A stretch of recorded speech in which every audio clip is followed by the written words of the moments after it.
Hi students, welcome to ಕಲರವ tutorials Chitradurga.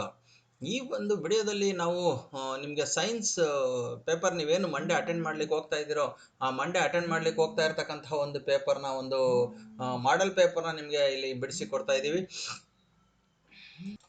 ಬನ್ನಿ ನೋಡೋಣ. ಇಲ್ಲಿ ಇಂಗ್ಲಿಷ್ ಮೀಡಿಯಮ್ದು ಈ ಒಂದು ಸೈನ್ಸ್ ಕ್ವಶನ್ ಪೇಪರ್ಸಲ್ಲಿ ಫಸ್ಟ್ ಪಾರ್ಟು ಫಿಸಿಕ್ಸನ್ನು ನಾನು ಇಲ್ಲಿ ತೊಗೊಂಡಿದ್ದೀನಿ. ಫಿಸಿಕ್ಸ್ನಲ್ಲಿ ಯಾವ ಕ್ವಶನ್ಸ್ ಯಾವ ಥರ ಬರುತ್ತೆ, ನೀವು ಯಾವ ಥರ ಆನ್ಸರ್ ಮಾಡಬೇಕು ಅನ್ನೋದನ್ನು ಇಲ್ಲಿ ಡಿಸ್ಕಷನ್ ಮಾಡ್ತಾ ಹೋಗೋಣ. So first question, the sky is sky as seen from the surface of the moon appears dark because. So when we observe the sky from the moon, it sees like a dark color. But when we are observed from our earth, it seems like a blue color. Why that is the difference between that one? ನೋಡ್ರಿ, ನಾವು ಅರ್ತಿಂದ ನೋಡಿದಾಗ ನಮಗೆ sky ಯಾವ ಥರ ಕಾಣ್ತದಪ್ಪ ಅಂದರೆ blue colour ಕಾಣ್ತದೆ. ಅದನ್ನೇ ನಾವು ಅದರ್ ದ್ಯಾನ್ ಅರ್ತ್, ನಾವು ಬೇರೆ ಕಡೆ ಹೋಗಿ ಅದು ಮೂನ್ ಮೇಲೆ ಇರ್ಬೋದು, ಮಾರ್ಸ್ ಮೇಲೆ ಇರ್ಬೋದು, ಜುಪಿಟರ್ ಮೇಲೆ ಇರ್ಬೋದು, ಯಾವುದ್ರ ಮೇಲೆ ಹೋದ್ರೂ ಸಹ other than that also space ship ಇದೆಯಲ್ಲ, ಸ್ಪೇಸ್ ಶಿಪ್ ಮೇಲೆ ಹೋಗಿ ಕುಂತು ನೋಡಿದ್ರೂ ಸಹ ಫುಲ್ ಡಾರ್ಕ್ ಆಗಿ ಕಾಣ್ತದೆ. Y that? ಅರ್ತ್ ಮೇಲೆ ಮಾತ್ರ ಕಲರ್ ಕಾಣ್ತದೆ, ಬೇರೆದ್ರಲ್ಲಿ ಕಲರ್ ಕಾಣೋದಿಲ್ಲ ಅಂತಂದರೆ ನೋಡ್ರಿ, ಇಲ್ಲಿ ಆಪ್ಷನ್ಸ್ ಏನೇನು ಕೊಟ್ಟಿದ್ದಾರೆ. Only A little of the blue and violet colours R scattered. All the colors are observed by the atmosphere present in the moon. All the colors are scattered. Atmospheric particles needed to scatter the light are not present. ನೋಡ್ರಿ, ಇದೆಲ್ಲ ಆಗ್ತಕ್ಕಂಥದ್ದು, colours ಕಾಣ್ತಕ್ಕಂಥದ್ದು scattering ಇಂದ. Earth ಮೇಲೆ ನಿಂತು ನಾವು ಭೂಮಿ ಇದನ್ನ sky ನೋಡ್ತಾ ಇದೀವಿ ಅಂತಂದ್ರೆ ಆ ಸ್ಕೈನಲ್ಲಿ ಕಾಣ್ತಕ್ಕಂಥ ಬ್ಲೂ ಕಲರ್ ಏನಿದೆಯೋ it is because of the scattering of the blue colour. ಅದು ಬ್ಲೂ ಮತ್ತು ವೈಲೆಟ್ ಕಲರ್ ಸ್ಕ್ಯಾಟರಿಂಗ್ ಆಗ್ತಾ ಇರೋದ್ರಿಂದ ನಮಗೆ ಅದು ಬ್ಲೂ ಕಲರ್ ಕಾಣಿಸ್ತಾ ಇದೆ. ಹಾಗಾದರೆ ಮೂನ್ ಮೇಲೆ ಯಾಕೆ ಆ ಸ್ಕ್ಯಾಟರಿಂಗ್ ಕಾಣೋದಿಲ್ಲ ಅಂತಂದರೆ, for scattering it is an atmospheric particles are required. Atmospheric medium ಬೇಕು. ಆದರೆ ಮೂನ್ ಮೇಲೆ ಯಾವುದೇ ರೀತಿಯ ಅಟ್ಮಾಸ್ಫಿಯರ್ ಇಲ್ಲ. Except earth there is no atmosphere in any celestial bodies. Therefore ನಾವು ಅರ್ತ್ ಮೇಲೆ ನಿಂತು ನೋಡಿದಾಗ ಮಾತ್ರ ಕಾಣ್ತದೆ. So the option is atmospheric particles needed to scatter the light are not present. So ಅಲ್ಲಿ ನಾವೀಗ ನೋಡ್ತಾ ಇರ್ತಕ್ಕಂಥದ್ದು ಆಪ್ಷನ್ ಡಿ ಅಂತಕ್ಕಂಥದ್ದು ಕರೆಕ್ಟ್ ಆಗಿರ್ತಕ್ಕಂಥ ಒಂದು ಆನ್ಸರ್ ಆಗಿದೆ. So therefore we moving to the next one. Next ಪಾರ್ಟಲ್ಲಿ ನೆಕ್ಸ್ಟ್ ಕ್ವಶನ್ ಏನಿದೆ ಅಂತ ನೋಡೋಣ. So observe the diagram. The magnetic poles represented by P and Q respectively. So ನೋಡ್ರಿ, ಇಲ್ಲಿ ಮ್ಯಾಗ್ನೆಟಿಕ್ ಪೋಲ್ಸ್ ಅನ್ನು ಅವರು ರೆಪ್ರೆಸೆಂಟ್ ಮಾಡ್ತಾ ಇದ್ದಾರೆ. ಮ್ಯಾಗ್ನೆಟಿಕ್ ಪೋಲ್ಸ್ ಯಾವುದು ಅಂತ ನಾವು ಐಡೆಂಟಿಫೈ ಮಾಡಬೇಕಿಲ್ಲಿ, ಯಾವ್ಯಾವ್ದಿದು ಮ್ಯಾಗ್ನೆಟಿಕ್ ಪೋಲ್ಸ್ ಅಂತೇಳಿ. So the given the options ಕೂಡ ಕೊಟ್ಟಿದ್ದಾರೆ ಇಲ್ಲಿ, ಆಪ್ಷನ್ಸ್ ಯಾವ್ಯಾವುದು ಮ್ಯಾಗ್ನೆಟಿಕ್ ಪೋಲ್ಸ್ ಅಂತೇಳಿ. So the option A B C D. First one is option south pole, and second option is north south pole, third option is north pole or south north pole. So ಇದರಲ್ಲಿ ಯಾವುದು poles ಅಂತೇಳಿ. So before going to the identify this one, you have to know the concept of the magnetic lines of force in the magnet. ಒಂದು magnet ಅಲ್ಲಿ magnetic lines of force ಯಾವ ರೀತಿ ಇರುತ್ತೆ ಅನ್ನೋದನ್ನ ನೀವು ಫಸ್ಟ್ ಇಲ್ಲಿ ನೋಡೋಣ. ಸೊ ನೀವು ಆಲ್ರೆಡಿ ನಿಮಗೆ ಗೊತ್ತಿದೆ. So this is of north pole and south pole, ಎರಡು ಪೋಲ್ಸ್ ಇರುತ್ತೆ ಮ್ಯಾಗ್ನೆಟಲ್ಲಿ. ಸೊ ಮ್ಯಾಗ್ನೆಟಿಕ್ ಲೈನ್ಸ್ ಆಫ್ ಫೋರ್ಸನ್ನು ನೋಡಿದಾಗ they are started from one pole and ended at the another pole. So ಎಲ್ಲಿಂದ ಸ್ಟಾರ್ಟ್ ಆಗಿ ಎಲ್ಲಿಗೆ ಎಂಡ್ ಆಗ್ತವೆ ಈ ಲೈನ್ಸ್ ಆಫ್ ಫೋರ್ಸು? ಎಲ್ಲೂ ಸಹ ಇವು ಒಂದಕ್ಕೊಂದಕ್ಕೆ ಕ್ರಾಸ್ ಮಾಡೋದಿಲ್ಲ, ಟಚ್ ಆಗೋದೇ ಇಲ್ಲ, ಎಲ್ಲ ಪ್ಯಾರಲಲ್ ಆಗಿ ಈ ರೀತಿ ಇರ್ತದೆ. ಸೊ ಆದರೆ ಎಲ್ಲಿಂದ ಸ್ಟಾರ್ಟ್ ಆಗ್ತವೆ? It is started from north ಪೋಲಿಂದ ಸ್ಟಾರ್ಟ್ ಆಗ್ತದೆ, ಎಂಡ್ ಆಗ್ತಕ್ಕಂಥದ್ದು ಸೌತ್ ಪೋಲ್ಗೆ. ನೋಡ್ರಿ, ಎಂಡ್ ಆಗ ಆರೋ ಮಾರ್ಕನ್ನು ಈ ರೀತಿ ತೋರಿಸ್ತೀವಿ ನಾವು, ಸೌತ್ ಪೋಲ್ ಒಳಗಡೆ ಹೋಗ್ತಾ ಇದ್ದಾವೆ, ಹೊರಟಿರೋದೆಲ್ಲಿಂದ ನಾರ್ತ್ ಪೋಲಿಂದ ಅನ್ನೋದಕ್ಕೆ ಆರೋ ಮಾರ್ಕನ್ನು ಈ ಥರ ತೋರಿಸ್ತೀವಿ. ಅಂದರೆ ಇದು ಏನು ತೋರಿಸ್ತದಪ್ಪ ಇದು ಅಂತಂದರೆ, ನಾರ್ತ್ ಪೋಲಿಂದ ಸ್ಟಾರ್ಟ್ ಆಗಿದೆ, ಇದೇನು ತೋರಿಸ್ತದೆ? ಸೌತ್ ಪೋಲಲ್ಲಿ ಎಂಡ್ ಆಗಿದೆ. ಅಂದರೆ ನೀವು ಮ್ಯಾಗ್ನೆಟನ್ನು ಯಾವುದೇ ಕಡೆ ತಿರುಗಿಸಿಡ್ರಿ, ಇದನ್ನ ಈಗ ನಾರ್ತ್ ಈ ಕಡೆ ಇತ್ತು, ಇಲ್ಲಿ ಸೌತ್, ಇಲ್ಲಿ ನಾರ್ತ್ ಇಟ್ವಿ ಅಂತಂದ್ರೆ ಈಗಲೂ ಅಷ್ಟೇ ಲೈನ್ಸ್ ಆಫ್ ಫೋರ್ಸ್ ಅನ್ನು ನಾವು ಈ ರೀತಿ ನಾವು ಅಬ್ಸರ್ವ್ ಮಾಡಿ ಇದನ್ನ ಬರಿಬೇಕಾದ್ರೆ ಹೆಂಗ್ ಬರಿತೀವಪ್ಪ ಲೈನ್ಸ್ ಆಫ್ ಫೋರ್ಸ್ ಅನ್ನು ಅಂತಂದ್ರೆ, it is started from north ಕಡೆಯಿಂದ ಹೋಗ್ಬೇಕು, ಸೌತ್ ಕಡೆಗೆ ಬಂದು ಎಂಡ್ ಆಗ್ಬೇಕು. ಈ ತರ ಸೌತ್ ಕಡೆಗೆ ಬಂದು ಎಂಡ್ ಆಗ್ಬೇಕು. ಅದೇ ರೀತಿ ಲೈನ್ಸ್ ಆಫ್ ಫೋರ್ಸ್ ಇರ್ತದೆ. ಸೊ ಓಕೆ, ಟಾಪಲ್ಲೂ ಅಷ್ಟೇ, ಬಾಟಮಲ್ಲೂ ಅಷ್ಟೇ, ಇಲ್ಲೂ ಅಷ್ಟೇನೆ. ನೋಡ್ರಿ, ಈ ಲೈನ್ಸ್ ಆಫ್ ಫೋರ್ಸ್ ಏನಾಗ್ತಾ ಇದೆಯಪ್ಪ ಅಂದ್ರೆ ಈ ಪೋರ್ಷನ್ಗೆ ಇನ್ಕಮಿಂಗ್ ಆಗ್ತಾ ಇದೆ, ಒಳಗಡೆ ಬರ್ತಾ ಇದಾವೆ. ಇದರಲ್ಲಿ ಇಲ್ಲಿ ಈ ಪೋರ್ಷನ್ಗೆ ಇನ್ಕಮಿಂಗ್ ಆಗ್ತಾ ಇದಾವೆ. ಅಂದ್ರೆ ಎಲ್ಲಿ ಒಳಗಡೆ ಬರ್ತಾ ಇದಾವೋ ಆ ಪೋಲನ್ನು ನಾವು ಸೌತ್ ಪೋಲ್ ಅಂತ ಕರಿತೀವಿ. ಇದರಲ್ಲೂ ಸಹ ಇದು ಸೌತ್ ಪೋಲ್ ಆಗಿದೆ. ಹಾಗಾಗಿ ಇದು ಸೌತ್ ಆದಮೇಲೆ ಈ ಕಡೆ ಅದು ನಾರ್ತ್ ಆಗ್ತದೆ, ಇವೆರಡು ನಾರ್ತ್ ಆಗ್ತದೆ, ಅದು ಬೇಡ ನಮಗೆ. ಇಲ್ಲಿ ಎರಡು ಪೋಲು ಪಿ ಮತ್ತು ಕ್ಯೂನಲ್ಲಿ ಇರ್ತಕ್ಕಂಥ ಎರಡು ಪೋಲ್ಸ್ ಯಾವುದು ಅಂತ ಕೇಳಿದರೆ both are south and south poles, because the magnetic lines are enter in to that pole, ಆ ಪೋಲ್ಗೆ ಎಂಟರ್ ಆಗ್ತಾ ಇರೋದ್ರಿಂದ ಅದನ್ನು ನಾವು ಸೌತ್ ಪೋಲ್ ಅಂತೇಳಿ ಕರಿತೇವೆ. ಈ ಥರ ಒಂದು ಕ್ಲಾರಿಫಿಕೇಶನ್ ನೀವು ಅಲ್ಲಿ ಇದನ್ನು ಥಿಂಕ್ ಮಾಡಬೇಕು, ಥಿಂಕ್ ಮಾಡಿ ಆನ್ಸರನ್ನು ಏನು ಮಾಡಬೇಕು, ಬರೀಬೇಕಾಗ್ತದೆ. So therefore option A is the correct answer ಆಗಿದೆ. Next we move on to the next question. The image of the English letter L is in convex mirror looks like. So you observe the convex mirror ಅಲ್ಲಿ ಯಾವ ರೀತಿ ಇದು shape ಬರ್ತದೆ ಅಂತಕ್ಕಂಥದ್ದು, image ಬರ್ತದೆ ಅಂತಕ್ಕಂಥದ್ದನ್ನು ನೋಡ್ರಿ. ಕಾನ್ವೆಕ್ಸ್ ಮಿರರ್ ಅಂತಂದ್ರೆ ಯಾವುದು, ಕಾನ್ಕೇವ್ ಮಿರರ್ ಅಂದ್ರೆ ಯಾವುದು? ಕಾನ್ವೆಕ್ಸ್ ಮಿರರ್ ಅಂತಂದ್ರೆ ಈ ತರ ಸರ್ಫೇಸ್ ಏನಿದೆಯೋ ಬಲ್ಜ್ಡ್ ಸರ್ಫೇಸ್, ಈ ಬಲ್ಜ್ಡ್ ಸರ್ಫೇಸು ಇಲ್ಲಿ ರಿಫ್ಲೆಕ್ಷನ್ ಆಗ್ತಾ ಇರ್ತದೆ. ಸೊ ಈ ಕಡೆ ಎಡ್ಜಿಗೆ ಏನು ಮಾಡಿರ್ತಾರೆ, ಇಟ್ ಹ್ಯಾಸ್ ಶೇಡಿಂಗ್ ಮಾಡಿರ್ತಾರೆ.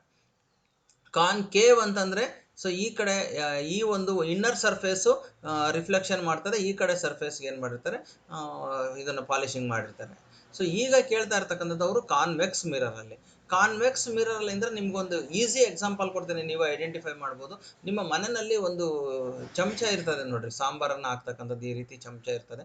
ಸೊ ಇದರ ಒಳಭಾಗದಲ್ಲಿ ಏನಿರ್ತದೋ ಚಮಚ, ಈ ಒಳಭಾಗದ ಪೋರ್ಷನ್ ಏನಿದೆಯಲ್ಲ ಇದು ಕಾನ್ಕೇವ್ ಮಿರರ್. ಇದನ್ನ ನಾವು ಹಿಂಗ್ ಉಲ್ಟಾ ಹಿಡಿದಾಗ, ಆ ಸ್ಪೂನನ್ನು ಹಿಂಗ್ ಉಲ್ಟಾ ತಗೊಂತೀವಿ, ಉಲ್ಟಾ ಹಿಡಿದಾಗ ಈ ಕಡೆ ಪೋರ್ಷನ್ ಏನಿದೆಯಲ್ಲ ಇದು ಕಾನ್ವೆಕ್ಸ್ ಮಿರರ್. ನೀವೇ ಬೇಕಾದ್ರೆ ಟೆಸ್ಟ್ ಮಾಡ್ರಿ, ಕಾನ್ವೆಕ್ಸ್ ಮಿರರ್ ಇದು ಈ ಕಡೆ ಕಾನ್ವೆಕ್ಸ್ ಮಿರರ್ ಇರ್ತದೆ, ಸೊ ಒಳಗಡೆ ಇರ್ತಕ್ಕಂಥದ್ದು ಕಾನ್ಕೇವ್ ಮಿರರ್ ಇರ್ತದೆ. ಯಾವ ರೀತಿ ಶೇಪ್ ಬರ್ತದೆ ಅನ್ನೋದನ್ನ ನೀವೇ ಏನು ಮಾಡ್ಬೋದು, ಇದನ್ನ ಚೆಕ್ ಮಾಡ್ಬೋದು. ಸೊ ಇಲ್ಲಿ ನಾವು ನೋಡ್ತಕ್ಕಂಥದ್ದು ಹೆಂಗ್ ಕಾಣ್ತದಪ್ಪ ಅಂತಂದ್ರೆ, ಸೊ ಇಲ್ಲಿ the image of the English letter L ಅನ್ನ ನಾವು ಇಲ್ಲಿ ನಾವು ಎಲ್ಲನ್ನ ಈ ರೀತಿ ನಾವು ಇದನ್ನ ತೋರಿಸ್ತಾ ಇದೀವಿ ಅಂತಂದ್ರೆ ಏನಾಗ್ಬೋದು, ಇದು ಡಿಮಿನಿಷ್ ಆಗ್ತದ? ಇಲ್ಲಿ ನೋಡ್ರಿ, ಫಸ್ಟ್ ಒನ್ ಏನಿದೆ, ಆಸ್ ಯೂಶುವಲ್ ಏನು ಚೇಂಜಸ್ ಆಗಲ್ಲ, ನಾರ್ಮಲ್ ಆಗಿ ಹೆಂಗಿರುತ್ತೋ ಹಂಗೆ ಕಾಣುತ್ತೆ ಅಂತ ಆಪ್ಷನ್ ಎ. ಆಪ್ಷನ್ ಬಿ ಏನು ತೋರಿಸ್ತಾ ಇದೆ, ಸೊ ರಿವರ್ಸ್ ಆಗಿ ಕಾಣಿಸ್ತಾ ಇದೆ. ಸೊ ಇಮೇಜ್ ಏನಾಗಿರುತ್ತೆ, ರಿವರ್ಸ್ ಆಗಿರ್ತದೆ, ಸೊ ಅಥವಾ ಇನ್ವರ್ಟ್ ಆಗಿರ್ತದೆ, ಅನ್ ಜೊತೆಗೆ ಡಿಮಿನಿಷ್ ಆಗಿರ್ತಕ್ಕಂಥದ್ದು, ಕಡಿಮೆ ಚಿಕ್ಕದಾಗಿರ್ತಕ್ಕಂಥ ಇಮೇಜನ್ನು ತೋರಿಸ್ತಾ ಇದೆ. ಅಂಡ್ ಆಲ್ಸೋ ಎನ್ಲಾರ್ಜ್ ಆಗಿದೆ ಥರ್ಡ್ ಒನ್ನಲ್ಲಿ. ಆಸ್ ಯೂಶುವಲ್ ಇದು ಹೆಂಗಿದೆಯೋ ಆಬ್ಜೆಕ್ಟು ಎಲ್ಲಿ ಹೆಂಗಿದೆಯೋ ಹಂಗೆ ಕಾಣಿಸುತ್ತೆ, ಎನ್ಲಾರ್ಜ್ ಆಗಿರುತ್ತೆ. ಸೊ ಇನ್ನೊಂದರಲ್ಲಿ ಏನು ತೋರಿಸ್ತಾ ಇದ್ದಾರೆ, ಎಲ್ ಶೇಪ್ ಎಷ್ಟಿದೆಯೋ ಅಷ್ಟೇ ಇದೆ, ಸೇಮ್ ಶೇಪ್ ಇದೆ, ಬಟ್ ಇನ್ವರ್ಟ್ ಆಗಿದೆ, ಇದನ್ನು ತೋರಿಸ್ತಾ ಇದ್ದಾರೆ, ಇನ್ವರ್ಟ್ ಆಗಿರ್ತಕ್ಕಂಥದ್ದನ್ನು ತೋರಿಸ್ತಾ ಇದ್ದಾರೆ. ಸೊ ಹಾಗಾದರೆ ಶೇಪ್ ಸೇಮ್ ಇದೆ. ಇದರಲ್ಲಿ ಯಾವುದನ್ನು ನೀವು ಅಬ್ಸರ್ವ್ ಮಾಡ್ಬೋದು, ನೀವೇ ಅದನ್ನು ಅಬ್ಸರ್ವ್ ಮಾಡಿ ನೋಡ್ರಿ. ನಾವು ಯಾವಾಗಲೂ ಸಹ ಅಲ್ಲಿ ಇಮೇಜನ್ನು ನೋಡಿದಾಗ ಅದು ಇನ್ವರ್ಸ್ ಆಗಿ ಅದು ಅಪಿಯರ್ ಆಗ್ತದೆ, ಮತ್ತು ಜೊತೆಗೆ ಏನಾಗ್ತದಪ್ಪ ಅಂತಂದರೆ ಇಟ್ ಈಸ್ ಡಿಮಿನಿಷ್ಡ್. ಸೊ ಅಲ್ಲಿ ಡಿಮಿನಿಷ್ ಆಗಿ ಕಾಣಿಸ್ತದೆ. ದೇರ್ ಫಾರ್ ಆಪ್ಷನ್ ಬಿ ಅಂತಕ್ಕಂಥದ್ದು ಕರೆಕ್ಟ್ ಆಗಿರ್ತಕ್ಕಂಥ ಆನ್ಸರು. ನಿಮ್ಮ ಒಂದು ಇಮೇಜನ್ನು ನೀವು, ನಾನು ಹೇಳಿದ್ನಲ್ಲ ಆ ಚಮಚದಲ್ಲಿ ನೋಡ್ಕೊಳ್ರಿ ನೀವು. ಸೊ ಅಲ್ಲಿ ಆ ಇಮೇಜ್ ನೋಡಿದಾಗ ನಿಮ್ಮ ಇಮೇಜು ಅದರಲ್ಲಿ ಕಾಣಿಸ್ತದೆ. ಹೆಂಗೆ ಕಾಣಿಸ್ತದಪ್ಪ ಅಂತಂದರೆ ಉಲ್ಟಾ ಕಾಣಿಸ್ತದೆ, ನಿಮ್ಮ ಇಮೇಜು ಉಲ್ಟಾ ರಿವರ್ಸ್ ಕಾಣಿಸ್ತದೆ, ಆ್ಯಂಡ್ ಆಲ್ಸೋ ಡಿಮಿನಿಷ್ಡ್, ಚಿಕ್ಕದಾಗಿ ಕಾಣಿಸ್ತದೆ. So that's about the convex mirror. Convex ಮಿರರಲ್ಲಿ ಯಾವಾಗಲೂ ಅದೇ ರೀತಿ ಕಾಣಿಸ್ತಕ್ಕಂಥದ್ದು. ಆ್ಯಂಡ್ ಆಲ್ಸೋ ಕಾನ್ವೆಕ್ಸ್ ಮಿರರನ್ನು ಎಲ್ಲಿ ಯೂಸ್ ಮಾಡ್ತಾರಪ್ಪ ಅಂತಂದರೆ in the review mirror of the ವೆಹಿಕಲ್ಸಲ್ಲಿ ಯೂಸ್ ಮಾಡ್ತೇವೆ. So next, observe the given incomplete diagram and answer this question. So answer ಅಂತ ಕೊಟ್ಟಿದ್ದಾರೆ ಇಲ್ಲಿ. ಇದು ಆಪ್ಷನ್ಸ್ ಇಲ್ಲ ಇದರಲ್ಲಿ. ಯಾವ ರೀತಿ ರೇಸು ನಾವು ರೇ ಡಯಾಗ್ರಾಮನ್ನು ಬರಿತೀವಲ್ಲ, ಆ ರೇ ಡಯಾಗ್ರಾಮಲ್ಲಿ ಯಾವ ರೀತಿ ಬರುತ್ತೆ ಅಂತಕ್ಕಂಥದ್ದು.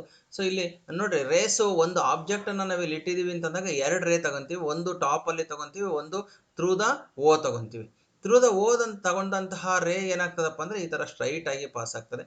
ಸೊ ಇಲ್ಲಿ ಬರ್ತಕ್ಕಂಥದ್ದು ಯಾವುದ್ರ ಥ್ರೂ ಪಾಸ್ ಆಗ್ತದೆ, ಸೊ ಇಲ್ಲಿ ಇದು F2ನ ಅಥವಾ 2F2 ಥ್ರೂ ಪಾಸ್ ಆಗ್ತದಾ? ಸೊ ಅದನ್ನು ನಾವು ಅಲ್ಲಿ ಕರೆಕ್ಟಾಗಿ ಐಡೆಂಟಿಫೈ ಮಾಡಬೇಕು. ಸೊ ಇಲ್ಲಿ ಕೊಟ್ಟಿರ್ತಕ್ಕಂತಹ ರೇ ನೋಡ್ರಿ, ಇಲ್ಲಿ ಡಯಾಗ್ರಾಮನ್ನು ಅವರು ಕೊಟ್ಟಿದ್ದಾರೆ. ಸೊ ಯಾವ ರೀತಿ ನಾವಿಲ್ಲಿ ಡಯಾಗ್ರಾಮನ್ನು ಐಡೆಂಟಿಫೈ ಮಾಡಬೇಕು ಅಂತೇಳಿ. ಸೊ ಇಲ್ಲಿ ಬಂದಿರತಕ್ಕಂತಹ ರೇ ಇದು ಏನಾಗ್ತದೆ, ಇಲ್ಲಿ F2 ಥ್ರೂ ಪಾಸ್ ಆಗಿದೆ, ಹೌದಾ? ಅದೇ ರೀತಿ ಇಲ್ಲಿ ಬರ್ತಕ್ಕಂಥ ರೇ ಇದು ಯಾವಾಗಲೂ ಸಹ ಓ ಥ್ರೂನೇ ಪಾಸ್ ಆಗ್ತದೆ, ಅಥವಾ ಪ್ರಿನ್ಸಿಪಲ್ ಆಕ್ಸಿಸ್ ಪಿ ಅಂತ ಕರಿತೀವಿ, ಅಥವಾ ಓ ಅಂತಲೂ ಕರಿತೀವಿ. ಸೊ ಇದ್ರ ಥ್ರೂ ಪಾಸ್ ಆಗ್ತದೆ. ಸೊ ಈಗ ಇವೆರಡನ್ನೂ ಸಹ ಹಿಂದಕ್ಕೆ ಬ್ಯಾಕ್ ಸೈಡ್ ಎಕ್ಸ್ಟೆಂಡ್ ಮಾಡಿದರೆ, ಇದನ್ನು ಸಹ ಬ್ಯಾಕ್ ಸೈಡ್ ಎಕ್ಸ್ಟೆಂಡ್ ಮಾಡಿದರೆ ಏನಾಗ್ತದೆ, ನಮಗೆ ಇಮೇಜು ಇಲ್ಲಿ ಕಾಣಿಸ್ತದೆ, ಎನ್ಲಾರ್ಜ್ ಆಗಿರ್ತಕ್ಕಂತಹ ಇಮೇಜ್ ಇರ್ತದೆ. ಆ್ಯಂಡ್ ಆಲ್ಸೋ ಇಲ್ಲಿ ಇದರದ್ದು ಸೇಮ್ ಇನ್ವರ್ಸ್ ಆಗಿರೋದಿಲ್ಲ, ಸ್ಟ್ರೈಟ್ ಆಗಿ ಎರೆಕ್ಟ್ ಆಗಿರ್ತಕ್ಕಂಥ ಇಮೇಜು ನಮಗೆ ಕಾಣ್ತದೆ, ಎರೆಕ್ಟ್ ಆಗಿರ್ತದೆ. And also enlarged image is appeared, but on the same side of this one lens, ಈ ಲೆನ್ಸ್ನ ಸೇಮ್ ಸೈಡಲ್ಲಿ ಇರ್ತದೆ. ಈ ಪ್ಲೇಸನ್ನು ಬಿಟ್ಟು ಎಫ್ ಮತ್ತು ಓ ಅಥವಾ ಪಿ, ಎಫ್ ಮತ್ತು ಪಿ ನಡುವೆ ಇರ್ತಕ್ಕಂಥ ಆಬ್ಜೆಕ್ಟ್ ಇಟ್ಟಾಗ ಮಾತ್ರ ಇಲ್ಲಿ ಇಮೇಜ್ ಫಾರ್ಮೇಷನ್ ಆಗ್ತದೆ. ಇನ್ನು ಉಳಿದಿರ್ತಕ್ಕಂಥದ್ದು ಎಫ್ನಲ್ಲಿ ಇಟ್ಟರೂ ಸಹ ಈ ಕಡೆ ಅದು ಇನ್ಫಿನಿಟಲ್ಲಿ ಇಮೇಜ್ ಫಾರ್ಮೇಷನ್ ಆಗ್ತದೆ, ರಿವರ್ಸಲ್ಲಿ ಫಾರ್ಮೇಷನ್ ಆಗ್ತದೆ. ಮತ್ತು F1 ಟು F1 ಅಲ್ಲಿ ಆಬ್ಜೆಕ್ಟ್ ಇಟ್ಟರೂ ಸಹ ಅದು ಇಲ್ಲಿ F1 ಟು ಎಫ್ನಿಂದ ಆಚೆ ಫಾರ್ಮೇಷನ್ ಆಗ್ತದೆ. 2Fನಲ್ಲಿ ಆಬ್ಜೆಕ್ಟನ್ನು ಇಟ್ಟರೆ 2Fನಲ್ಲಿ ರಿವರ್ಸ್ ಇಮೇಜ್ ಫಾರ್ಮೇಷನ್ ಆಗ್ತದೆ. ಯಾವಾಗಲೂ ಆಬ್ಜೆಕ್ಟು ಇಲ್ಲಿ ಇರ್ತದೆ, ಇಲ್ಲಿ ಇಮೇಜು ಇಲ್ಲಿ ಫಾರ್ಮೇಷನ್ ಆಗ್ತದೆ. ಇದು ಕಾನ್ವೆಕ್ಸ್ ಲೆನ್ಸಲ್ಲಿ. ಬಟ್ ಏನಾಗ್ತದಪ್ಪ ಅಂತಂದರೆ, ಕಾನ್ಕೇವ್ ಲೆನ್ಸಲ್ಲಿ. ಬಟ್ ಏನಾಗ್ತದಪ್ಪ ಇಲ್ಲಿ ಅಂತಂದರೆ, ನಾವು ನೋಡ್ತಾ ಇರ್ತಕ್ಕಂಥದ್ದು ಈ ಇಮೇಜ್ ಎಲ್ಲಿ ಆಬ್ಜೆಕ್ಟ್ ಇರ್ತದೋ ಅದೇ ಸೈಡು ಇಮೇಜ್ ಫಾರ್ಮೇಷನ್ ಆಗ್ತಕ್ಕಂಥದ್ದು ಎಫ್ ಮತ್ತು ಪಿ ನಡುವೆ ಮಾತ್ರ ಇಟ್ಟಾಗ. ಇದು ನೆನಪಿರಲಿ ನಿಮಗೆ. ಹಾಗಾಗಿ ಇಲ್ಲಿ ಇರ್ತಕ್ಕಂಥ ಒಂದು 6 ಡಯಾಗ್ರಾಮ್ಸ್ ಇದೆ. ಆ 6 ಡಯಾಗ್ರಾಮ್ಸನ್ನು ಸಹ ನೀವು ಕರೆಕ್ಟಾಗಿ ನೋಡ್ರಿ. ಈ ಲೈನ್ ಏನಾಗಿರ್ತದೆ, ಕರೆಕ್ಟಾಗಿ ಓದ್ರೂನೇ ಪಾಸ್ ಆಗಿರ್ತದೆ. ಇಲ್ಲಿ ಬರ್ತಕ್ಕಂಥದ್ದು ಮಾತ್ರ ಎಲ್ಲಿ ಪಾಸ್ ಆಗಬೇಕು ಅಂತಕ್ಕಂಥದ್ದನ್ನು ಕರೆಕ್ಟಾಗಿ ನೋಡಿದಾಗ ಇಮೇಜ್ ಎಲ್ಲಿ ಫಾರ್ಮೇಷನ್ ಆಗುತ್ತೆ ಅನ್ನೋದು ನಿಮಗೆ ಗೊತ್ತಾಗ್ತದೆ. ಸೊ ಹಾಗಾಗಿ ಆ 6 ಡಯಾಗ್ರಾಮ್ಸನ್ನು ಪ್ರಾಕ್ಟೀಸ್ ಮಾಡಿರಿ. ನಿಮಗೆ ಒಂದು ಡಯಾಗ್ರಾಮ್ ಅಂತೂ ಗ್ಯಾರಂಟಿ ಎಕ್ಸಾಮ್ಗೆ ಇದ್ದೇ ಇರ್ತದೆ. So we move on to the next one. A student sitting in the last bench has difficulty in reading the black board. ನೋಡ್ರಿ, ಒಬ್ಬ ಸ್ಟೂಡೆಂಟು ಲಾಸ್ಟ್ ಬೆಂಚಲ್ಲಿ ಕೂತಿದ್ದಾನೆ. ಸೊ ಈ was a difficulty in the reading the black board ಮೇಲೆ ಏನು ಬರ್ತಿದ್ರು ಅದನ್ನು ಓದ್ತಕ್ಕಂಥದ್ದು ಡಿಫಿಕಲ್ಟ್ ಆಗಿದೆ. Which is the defect of the vision? ಅವನಿಗೆ ಇರ್ತಕ್ಕಂತಹ ಒಂದು ಡಿಫೆಕ್ಟ್ ಆಫ್ ದ ವಿಷನ್ ಯಾವುದು? How can it be cured? So ಅವನಿಗೆ ಯಾವ ಥರ ಅದನ್ನು ಕ್ಯೂರ್ ಮಾಡಲಾಗ್ತದೆ? ನೋಡ್ರಿ, ಆನ್ಸರ್ ಏನು ಬರೀಬೇಕು ನೀವು? It was a short sight.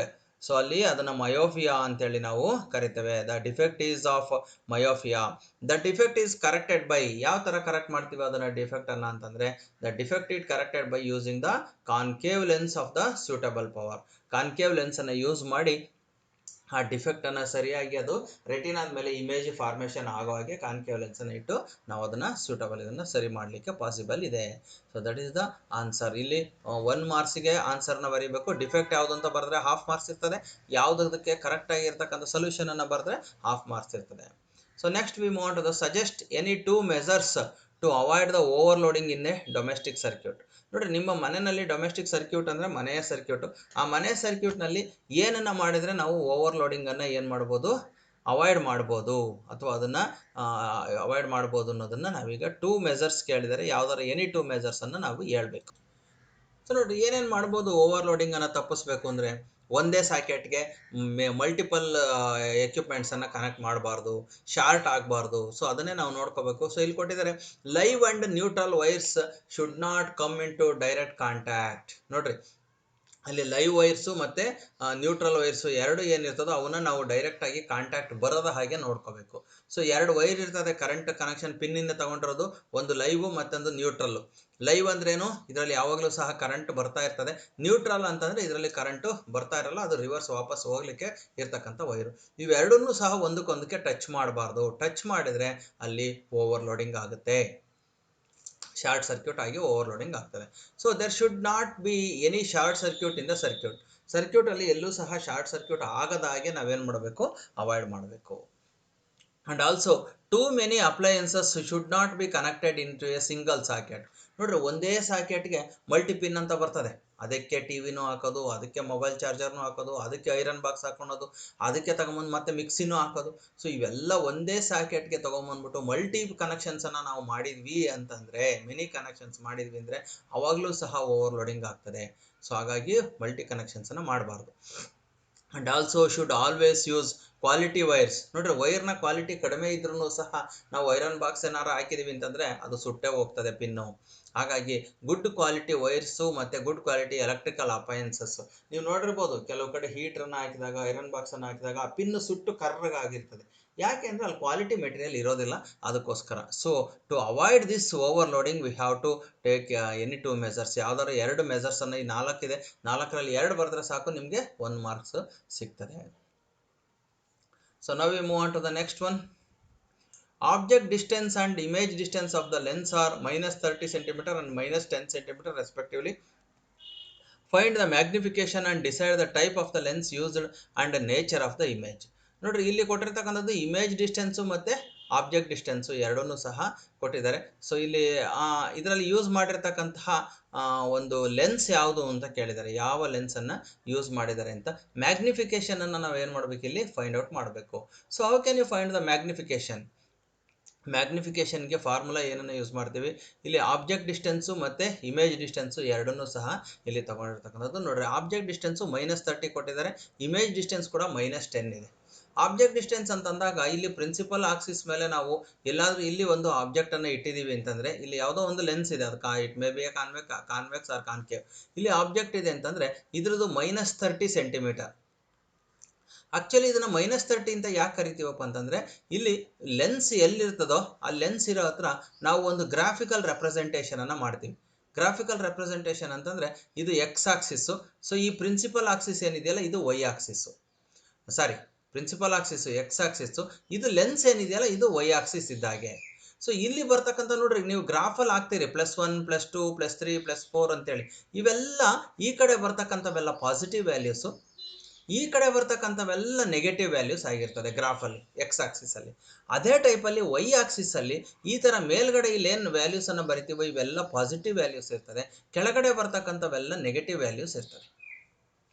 So ನಾವು ಆಬ್ಜೆಕ್ಟನ್ನು ಇಲ್ಲಿ ಇಟ್ಟಿದ್ದೀವಿ ಅಂತಂದಾಗ ಹೈಟ್ ಆಫ್ ದ ಆಬ್ಜೆಕ್ಟನ್ನು ನಾವು ಪಾಸಿಟಿವ್ ಅಂತ ತೊಗೊತೀವಿ. ಇದು ಹೈಟ್ ಆಫ್ ದ ಆಬ್ಜೆಕ್ಟ್, ಇದು ಪಾಸಿಟಿವ್ ಇರ್ತದೆ. ಯಾಕೆಂದರೆ ಇಲ್ಲಿ ಇದು ವೈ ಆಕ್ಸಿಸ್ನಲ್ಲಿ ಮೆಜರ್ಮೆಂಟನ್ನು ಹಿಂಗೆ ತೊಗೊತೀವಿ, ನಾವು ಪ್ರಿನ್ಸಿಪಲ್ ಆಕ್ಸಿಸಿಂದ ಮೇಲ್ ತೊಗೊತೀವಿ. ಅದೇ ರೀತಿ ಇಮೇಜ್ ಫಾರ್ಮೇಷನ್ ಆಗೋದು ಇಲ್ಲಿ ಕೆಳಗಡೆ ಫಾರ್ಮೇಷನ್ ಆಗ್ತದೆ. ಇಲ್ಲಿ ಕೆಳಗಡೆ ವೈ ಆಕ್ಸಿಸಲ್ಲಿ ಮೈನಸ್ ವ್ಯಾಲ್ಯೂಸ್ ಇರ್ತದೆ, -1 -2 -3. ಹಾಗಾಗಿ ಈ ಡಿಸ್ಟೆನ್ಸ್ ಏನಿದೆಯಲ್ಲ ಇಮೇಜ್ ಹೈಟ್ ಏನಿದೆಯಲ್ಲ ಇದನ್ನು ನಾವು ನೆಗೆಟಿವ್ ಅಂತ ತೊಗೊತೀವಿ, ಮೈನಸ್ ವ್ಯಾಲ್ಯೂಸನ್ನು ತೊಗೊತೀವಿ. ಅದೇ ರೀತಿ ಈ ಡಿಸ್ಟೆನ್ಸನ್ನು ನೋಡ್ರಿ, ಇಲ್ಲಿ ಡಿಸ್ಟೆನ್ಸನ್ನು ಏನು ಕೊಟ್ಟಿದ್ದಾರೆ, ಇಲ್ಲಿಂದ ಇಲ್ಲಿಯವರೆಗೆ ಆಬ್ಜೆಕ್ಟ್ದು 30 ಸೆಂಟಿಮೀಟರ್ ಅಂತ ಕೊಟ್ಟಿದ್ದಾರೆ. 30 ಸೆಂಟಿಮೀಟರ್ ಅಂದರೆ ಇದನ್ನು ಮೈನಸ್ ಅಂತ ಯಾಕೆ ತಗೋತಾ ಇದ್ದೀವಿ, ಎಕ್ಸ್ ಆಕ್ಸಿಸಲ್ಲಿ ಇದು ಇಷ್ಟು ದೂರ ಇರ್ತಕ್ಕಂಥದ್ದು ಈ ಕಡೆ ಇದೆ, ಮೈನಸ್ ವ್ಯಾಲ್ಯೂನಲ್ಲಿದೆ, ಹಾಗಾಗಿ -30. ನೋಡಿರಿ, ಇಮೇಜ್ ಡಿಸ್ಟೆನ್ಸ್ ಕೂಡ -10.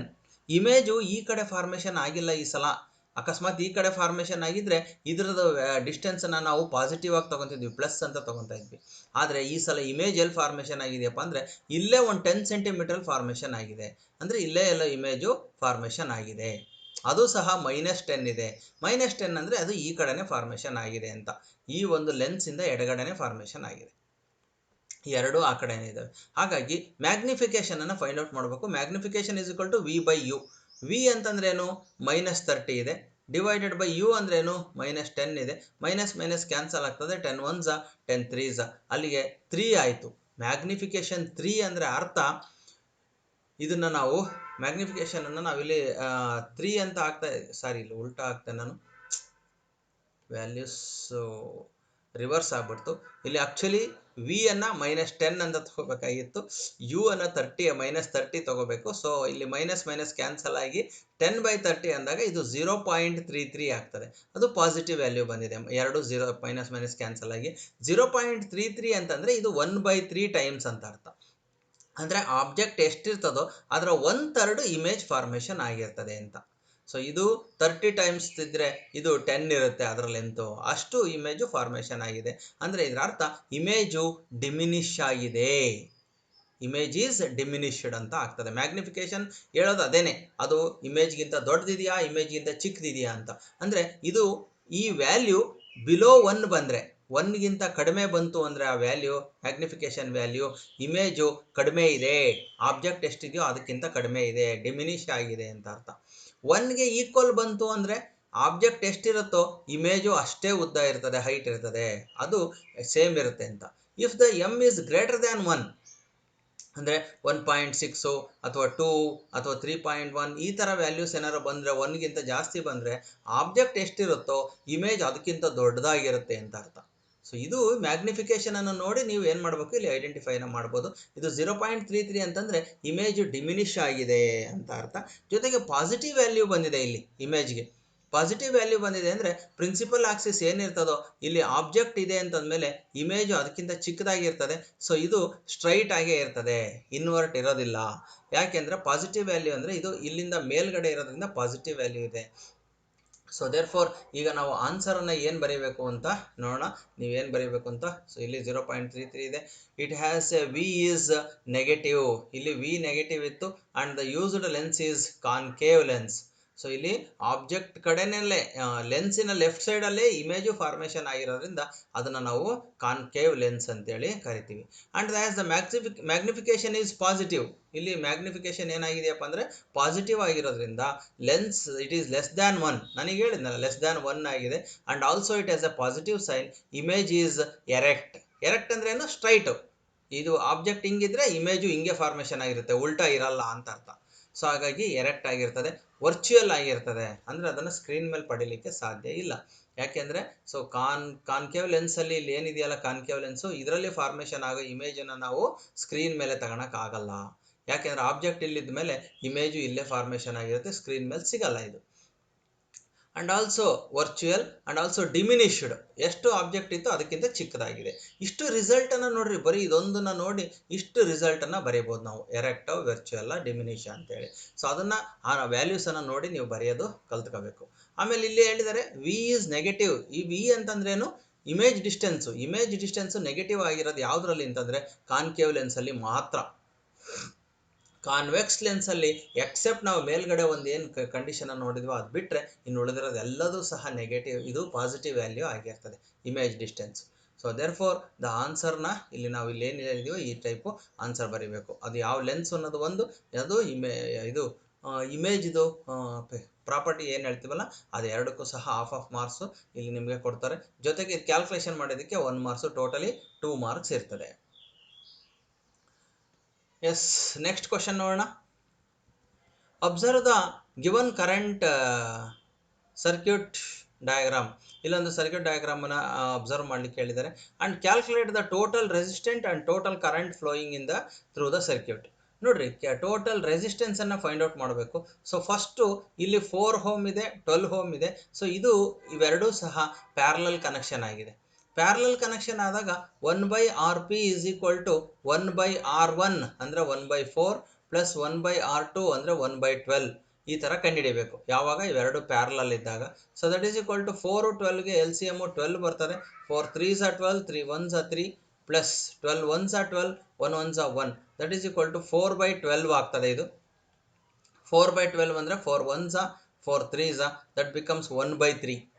So 1/RP is equal to 1/3 ಆಯಿತು. ಅಲ್ಲಿಗೆ ಕ್ರಾಸ್ ಮಲ್ಟಿಪ್ಲಿಕೇಶನ್ ಮಾಡಿದ್ರೆ RP is equal to 3. So ಇವೆರಡನ್ನೂ ಸೇರಿಸಿ ಟೋಟಲ್ ರೆಸಿಸ್ಟೆನ್ಸ್ ಎಷ್ಟಿದೆಯಪ್ಪ ಇಲ್ಲಿ ಅಂದರೆ 3 Ohms ಇದೆ. ಸೊ ಹಾಗಾಗಿ ಇದು 3 Ohms, ಇದು 5 Ohms ಇದೆ. ಟೋಟಲಿ ಸರ್ಕ್ಯೂಟಲ್ಲಿ ಈ ಥರ ಇವೆರಡು ಸೀರೀಸಲ್ಲಿ ಇದ್ದಾವೆ. ಹಾಗಾಗಿ ಟೋಟಲಿ ಸೀರೀಸ್ ಇರೋದ್ರಿಂದ 5 + 3 ಅನ್ನು ಆಡ್ ಮಾಡಬೇಕು. Total resistance is equal to R is equal to 8. RP + RS ಎರಡನ್ನೂ ಸಹ ಕೂಡಿಸಿದರೆ ಟೋಟಲ್ ರೆಸಿಸ್ಟೆನ್ಸ್ 8 ಬಂತು. ಅದನ್ನೇ ಕೇಳಿದರೆ total resistance is of 8 Ohms ಅಂತ ಆಯಿತು. ಕರೆಂಟನ್ನು ಫೈಂಡ್ ಔಟ್ ಮಾಡಬೇಕು. So I is equal to V/R ಅನ್ನೋ ಫಾರ್ಮುಲಾವನ್ನು ಯೂಸ್ ಮಾಡ್ತೀವಿ. ವಿ ಅಂದರೆ ಎಷ್ಟಿದೆ? 24 volts ಇದೆ. ಡಿವೈಡೆಡ್ ಬೈ ಆರ್ ಅಂದರೆ ಎಷ್ಟಿದೆ? 8 ಇದೆ. 8 1s 8 3s, ಇದು 3 Ω ಬಂತು. ಸೊ ಇದು 3 amps ಅಂತ ಹೇಳ್ತೀವಿ. 3 amps ಕರೆಂಟ್ ಬರ್ತದೆ. ನೋಡೋಣ ಈಗ ಅವರು ಕಂಡುಹಿಡಿದಿರ್ತಕ್ಕಂಥದ್ದು ಮಾಡಲ್ ಆನ್ಸರ್ ಅದೇ ಇದೆಯಾ ಅಂತೇಳಿ. ಸೊ ಯು ಅಬ್ಸರ್ವ್ ಹಿಯರ್, ಇಲ್ಲಿ R1 ಮತ್ತು R2 ಇತ್ತು, R1 5 ಇತ್ತು, R2 4 ಇತ್ತು, R3 12 ಇತ್ತು. ಅದನ್ನು ಒಟ್ಟಿಗೆ ಹಾಕ್ಕೊಂಡು ಫೈಂಡ್ ಔಟನ್ನು ಅವರು ಮಾಡಿದ್ದಾರೆ ಇಲ್ಲಿ ಒಟ್ಟಿಗೆ ಹಾಕ್ಕೊಂಡು. So total resistance is equal to R1 plus 1/R2 plus 1/R3. ಇದನ್ನೇ ನಾವು ಸಪ್ರೇಟಾಗಿ ಫೈಂಡ್ ಔಟನ್ನು ಮಾಡಿದ್ವಿ. ಸೊ ಇಲ್ಲಿ ಟೋಟಲ್ ರೆಸಿಸ್ಟೆನ್ಸನ್ನು ಫೈಂಡ್ ಔಟ್ ಮಾಡಿದಾಗ ಟೋಟಲಿ ಇಲ್ಲಿ 8 ಬರ್ತದೆ. ಯಾಕೆಂದರೆ ನಾವು ಇಲ್ಲೂ ಸಹ ಎಲ್ ಸಿ ಎಮ್ ತೊಗೊಂಡು ಮಾಡಿದ್ವಿ. ಇದರ ಆನ್ಸರು ನಮಗೆ 1/3 ಬಂತು. 1/3ನ 3 ಅಂತ ಮಾಡಿಕೊಂಡು ಎರಡನ್ನೂ ಆಡ್ ಮಾಡಿದರೆ ನಮಗೆ ಇಲ್ಲಿ 8 Ohms ಬರ್ತದೆ. ಇದು total resistance. So total resistance ಬಂದಮೇಲೆ ಟೋಟಲ್ ಕರೆಂಟನ್ನು ಫೈಂಡ್ ಔಟ್ ಮಾಡಬೇಕು. ಸೊ ಟೋಟಲ್ ಕರೆಂಟ್ ಏನಾಗ್ತದೆ? ಟೋಟಲ್ ಕರೆಂಟನ್ನು ನಾವಿಲ್ಲಿ ಫೈಂಡ್ ಔಟ್ ಮಾಡಿದ್ರೆ current is equal to I is equal to V/R. RT ಅಂದರೆ ರೆಸಿಸ್ಟೆನ್ಸ್ ಟೋಟಲ್ ಅಂತೇಳಿ ಡಿವೈಡ್ ಮಾಡಿದರೆ 3 amps ಬರ್ತದೆ. ಸೊ ಇದು 3 amps ಕರೆಂಟು. ಈ ಥರ ಪ್ರಾಬ್ಲಮ್ಸ್, ಸಿಂಪಲ್ ಪ್ರಾಬ್ಲಮ್ಸ್ ಕೊಟ್ಟರೆ ನೀವು ಈಸಿಯಾಗಿ ಮಾಡ್ಬೋದು. And then state loss of refraction of light. In the given figure, AB is the incident ray and BC is the refracted ray and Mn is the normal at the point of incidence. Which medium is more denser and why ಅಂತ ಇದೆ. So ಇಲ್ಲಿ ನೋಡಿ law of reflection of light. ಇಲ್ಲಿ ಈ ಸಲ ನಿಮಗೆ ಎರಡು ಇರ್ತಕ್ಕಂಥದ್ದು, ಒಂದು law of refraction of light, ಇನ್ನೊಂದು law of reflection of light. ಎರಡನ್ನೂ ಸಹ ಕರೆಕ್ಟಾಗಿ ನೀವು ಸ್ಟಡಿ ಮಾಡಿದ್ರೆ ನಿಮಗೆ ಅದರಲ್ಲಿ ಎರಡರಲ್ಲಿ ಒಂದು ಕೇಳ್ತಾರೆ. ಸೊ ಈಗ ಇಲ್ಲಿ ಲಾ ಆಫ್ ರಿಫ್ರಾಕ್ಷನ್ ಆಫ್ ಲೈಟನ್ನು ಕೇಳಿದರೆ ಲಾ ಆಫ್ ರಿಫ್ರಾಕ್ಷನ್ ಆಫ್ ಲೈಟನ್ನು ಬರೀಬೇಕು. ಆ್ಯಂಡ್ ಆಲ್ಸೋ ಈ ಫಿಗರಲ್ಲಿ ಎ ಬಿ ಅಂತಕ್ಕಂಥದ್ದು ದಿಸ್ ಈಸ್ ಇನ್ಸಿಡೆಂಟ್ ರೇ ಅಂಡ್ ಬಿ ಸಿ ಅಂತಕ್ಕಂಥದ್ದು ದಿಸ್ ಇಸ್ ದನ್ ರಿಫ್ರಾಕ್ಟೆಡ್ ರೇ ಇದು. ಸೊ ಇಲ್ಲಿ ಎಮ್ ಎನ್ ಅಂತಕ್ಕಂಥದ್ದು ಇದು ನಾರ್ಮಲ್. ಇಲ್ಲಿ ಏನಾಗಿದೆ, ಇನ್ಸಿಡೆಂಟ್ ರೇ ಬಂದಿದ್ದು ಆಕ್ಚುಲಿ ಹಿಂಗೆ ಹೋಗ್ಬೇಕಾಗಿದೆ, ಏನಾಗಿದೆಯಪ್ಪ ಅಂದರೆ ಬೆಂಡ್ ಆಗಿದೆ. ಯಾವುದ್ರ ಕಡೆ ಬೆಂಡ್ ಆಗಿದೆ? ನಾರ್ಮಲ್ ಕಡೆ ಬೆಂಡ್ ಆಗಿದೆ. ನಾರ್ಮಲ್ ಕಡೆ ಯಾವಾಗ ಬೆಂಡ್ ಆಗುತ್ತೆ ಇದು ಅಂತಂದರೆ that medium is denser medium. ಇದು ರೇರರ್ ಮೀಡಿಯಮ್ ಆಗಿರಬೇಕು, ಇದು ಡೆನ್ಸರ್ ಮೀಡಿಯಮ್ ಆಗಿದ್ದಾಗ ನಾರ್ಮಲ್ ಕಡೆಗೆ ಬೆಂಡ್ ಆಗ್ತದೆ. ಅಕಸ್ಮಾತ್ ಉಲ್ಟಾ ಆದರೆ ಇದು ಡೆನ್ಸರ್ ಆಗಿ ಇದು ರೇರರ್ ಆದರೆ ನಾರ್ಮಲಿಂದ ಹೊರಗಡೆಗೆ ಬೆಂಡ್ ಆಗ್ತದೆ, ಈ ಡೈರೆಕ್ಷನಿಗೆ ಬೆಂಡ್ ಆಗ್ತಾ ಇತ್ತದು. ಹಾಗಾಗಿ ಇದು ಒಳಗಡೆ ಬೆಂಡ್ ಆಗಿರೋದ್ರಿಂದ ಸೊ ಇಲ್ಲಿ ಮೀಡಿಯಮ್ 1 ಡೆನ್ಸರು, ಮೀಡಿಯಮ್ 2 ರೇರರ್ ಆಗಿದೆ. ಡೆನ್ಸರ್ ಯಾವುದು ಅಂತ ಕೇಳಿದರೆ ಇದು ಡೆನ್ಸರು. ಯಾಕೆ ರೀಸನ್ ಕೇಳಿದರೆ so because the ray bend towards the normal ಅಂತ ಹೇಳ್ತೀವಿ. ಸೊ ಅದೇ ಆನ್ಸರು. ಇಲ್ಲಿ ನೋಡೋಣ ಆಪ್ಷನಲ್ಲಿ ಆನ್ಸರ್ ಏನಿದೆ ಅಂತೇಳಿ. ಸೊ ಆರ್ ಆಪ್ಷನ್ ಇದೆ ಇಲ್ಲಿ. Differentiate between the convex mirror and concave mirror, ಇದನ್ನು ಬರೀಲಿಲ್ಲ ಅಂದರೆ ಇನ್ನೊಂದು 6 ಆಪ್ಷನ್ ಇರ್ತದೆ. Define the principal focus of the convex lens, ಇವೆರಡನ್ನು ಸಹ ಎಕ್ಸ್ಪ್ಲೇನ್ ಮಾಡ್ಬೋದು. ಈಗ first laws of refraction of light ನೋಡ್ರಿ. First law, the incident ray, the refracted ray and the normal to the interface of the two transparent media at the point of incidence all lie in the same plane. ಇದು law of refraction of first law. ಇನ್ನೊಂದು ಲಾ, second law ಏನು ಹೇಳ್ತದೆ? The ratio of sine of the angle of incidence to the sine of the angle of refraction is constant for the light given colour and for the given pair of media is constant. ಇಷ್ಟೇನು ಕೂಡ ಬರೀಬೋದು ನೀವು, ಮುಂದಕ್ಕೆ ಇದು ನೆನಪಿದ್ರೆ ಕೂಡ ಇದಿಷ್ಟನ್ನು ಬರೀಬೋದು. So these are the two laws of refraction of light.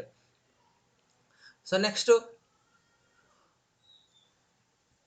ಇದರಲ್ಲಿ ಮುಂದಿನ ಪ್ರಶ್ನೆ ನೆಕ್ಸ್ಟ್ ಕ್ವಶನ್ ಅನ್ನು, ಇದನ್ನ ಡಯಾಗ್ರಾಮ್ ಅನ್ನು ನೋಡೋಣ. ಇಲ್ಲಿ 6 ಆಪ್ಷನ್ ಇದೆ. ನಾನು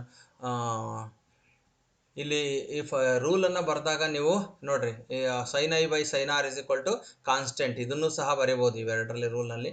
ಸೊ ಹಾಗಾಗಿ ಸೊ ರೂಲನ್ನು ಇದನ್ನು ಸೆಂಟೆನ್ಸಲ್ಲಿ ಕೂಡ ಬರೀಬೋದು. ಈ ಥರ sine I by sine R is equal to constant ಅಂತ ಕೂಡ ನಾವು ಹೇಳ್ಬೋದು. So then moving to that diagram. ನೋಡಿ ಡಯಾಗ್ರಾಮ್ ಪ್ರಕಾರ ಇಲ್ಲಿ ನಾನು ಹೇಳಿದೆ medium 1 is the denser medium. So medium 1 denser medium ಆಗಿದೆ ಅಂತೇಳಿ ಅದಕ್ಕೆ ಹಾಫ್ ಮಾರ್ಕ್ಸ್ ಇರ್ತದೆ. ಸೊ ಯಾಕೆ when a ray of light travels from rarer medium to denser medium it always bends towards the normal. Normal ಕಡೆಗೆ bend ಆಗುತ್ತೆ ಅಂತ ಹೇಳಿದೆ. So ಅದೇ ಆನ್ಸರು ಇಲ್ಲಿರ್ತಕ್ಕಂಥದ್ದು. So next we move on to the or option. Or ಆಪ್ಷನಲ್ಲಿ ಏನು ಕೊಟ್ಟಿದ್ರು? Difference between the concave mirror and convex mirror ಅಂತ ಕೊಟ್ಟಿದ್ರು. ಸೊ ನೋಡೋಣ ಇಲ್ಲಿ ಏನೇನು ಡಿಫ್ರೆನ್ಸನ್ನು ನೀವು ಬರೀಬಹುದು ಅಂತಂದರೆ, ಒಂದು reflecting surface is curved outwards. ನೋಡಿರಿ ಕಾನ್ವೆಕ್ಸ್ ಮಿರರ್ ನಾನು ಆವಾಗಲೇ ತೋರಿಸಿದೆ, ಈ ಥರ ಕಾನ್ವೆಕ್ಸ್ ಮಿರರ್ ಇರ್ತದೆ. ಸೊ ಸರ್ಫೇಸ್ ಈ ಕಡೆ ರಿಫ್ಲೆಕ್ಟಿಂಗ್ ಸರ್ಫೇಸ್ ಇಲ್ಲಿ ಇರ್ತದೆ. ಸೊ ಲೈಟ್ ರೇ ಬಂದಿದ್ದು ರಿಫ್ಲೆಕ್ಟ್ ಆಗ್ತದೆ ಇದು. And reflecting surface is curved inwards. So ಇದರಲ್ಲಿ ಕರ್ವ್ಡ್ ಇನ್ವರ್ಡ್ ಆಗಿರ್ತದೆ, ಇಲ್ಲಿ ರಿಫ್ಲೆಕ್ಟಿಂಗ್ ಸರ್ಫೇಸ್ ಇರ್ತದೆ. ಸೊ ಹಾಗಾಗಿ ಇದನ್ನು ಕಾನ್ವೆಕ್ಸ್ ಮಿರರ್ ಅಂತ ಕರಿತೀವಿ, ಇದನ್ನು ಕಾನ್ಕೇವ್ ಮಿರರ್ ಅಂತ ಕರಿತೀವಿ.